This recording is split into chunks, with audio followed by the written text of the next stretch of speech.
In high school, I shot air rifle, and I did pretty well for somebody who hadn't grown up around rifles. The place I wanted to go to college, VMI, had an air rifle team. So my plan was simple: try out, make the team, and maybe, if things went well, earn a scholarship. It was logical, it was calculated. But then something completely unplanned happened. Before our first semester started, VMI had a summer transition program where everyone was getting settled into military school life, and during that time, I made a few friends. One of them had played softball in high school, and so had I. So one day she said, "Hey, I'll bring my glove and a ball and we should go play catch." So we did. A few days later, we were on the parade deck, the big open grassy field area in the middle of campus, throwing a softball back and forth. You know how this goes. You start close, and then you get warmed up, so you take a step back, you take another step back, and before you know it, you're 20, 30 yards apart just launching the ball at each other. My arm was warmed up, we were having fun, and suddenly I see this guy, probably mid-40s, walk up to my friend. They talk for a second, and she waves me over, and he introduces himself. "Hey, I'm Coach Scott, the throws coach for the track and field team." This definitely was not part of the plan. He says, "We recruit former softball and baseball throwers, and we teach them how to throw the javelin. Have you ever thought about throwing the javelin?" My brain immediately went into weird process of elimination mode. Shot put, I know what that is. Discus, I know what that is. Javelin, I'm about 98% sure that's a spear. So I looked at him and said, "That's a spear, right?" And he chuckled and said, "Yeah, it's the spear." And I said, "I don't know the first thing about throwing javelin." And he laughed again. He said, "Yeah, that's okay. Nobody does. Only a handful of states allow it in high school because the equipment is kind of expensive, and technically you're throwing a spear." Fair enough. Not the best event for immature high school students. But then he said, "Hey, look, you clearly have the arm strength. If you're interested, come and try out." Now remember, I had a plan. I was going to try out for the air rifle team, score points, do the things, get a scholarship, all was well.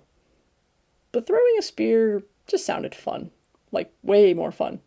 So I called my mom. "Hey, Mom, would it be okay if I tried out for the track team to throw javelin?"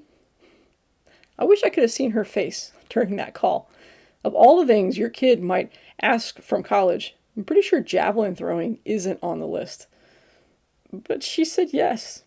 So I tried out, and I made the team, which meant during my very first semester at military school, while surviving rat year, taking engineering classes, I was also learning how to throw a javelin from scratch. Here's the catch. If you score points at a meet, you can earn scholarship support. So I had one semester to learn how to throw a spear well enough to score points in a meet. Our first outdoor meet was at Auburn University. I had never competed in anything like this. There were Division I athletes everywhere, and I was the freshman who had learned to throw javelin a few months earlier, basically on the parade deck. The night before the meet, some of the team went to see the movie 300. At the end, there's this scene where the good guy throws a javelin and he clips the ear of the bad guy. My coach leaned over and said, "Hey, tomorrow, you should aim a little better than that, dude." I looked at him and I said, "Hey, we're not throwing at people, correct?" And he chuckled. He said, "Just don't clip the ear." Very reassuring. The next day, I stepped up for my first Division I meet.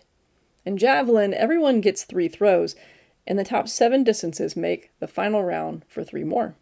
And somehow, I made the final. And I finished 6th place. 6th place, which meant I scored points for my team in the very first meet I'd ever thrown in. My coach, he was thrilled. This random freshman who had just picked up the javelin a few months earlier had come out and scored points in their first meet.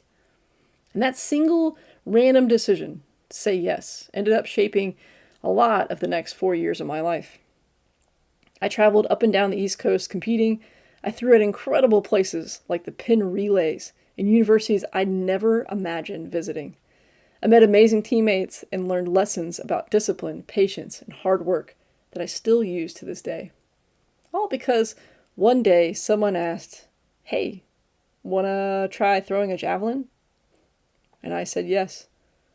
The lesson isn't that you should throw javelins, although I do recommend it. It's quite fun. The lesson is this: sometimes we build careful plans for our lives. We calculate, we optimize, we make spreadsheets for the future. And that's all good and well. But sometimes the best opportunities, they don't show up inside of well-structured plans. Sometimes they walk up to you on a random afternoon while you're playing catch on the parade deck. And they might sound a little strange, a little risky, maybe even a little ridiculous. And sometimes the only qualification that you need is, well, the willingness to say yes. Because that one yes might turn into the best story you'll ever get to tell. So here's my challenge. Have a plan, but leave room for the unexpected. And every once in a while, when life asks you to try something random, say yes. You never know where that throw might land.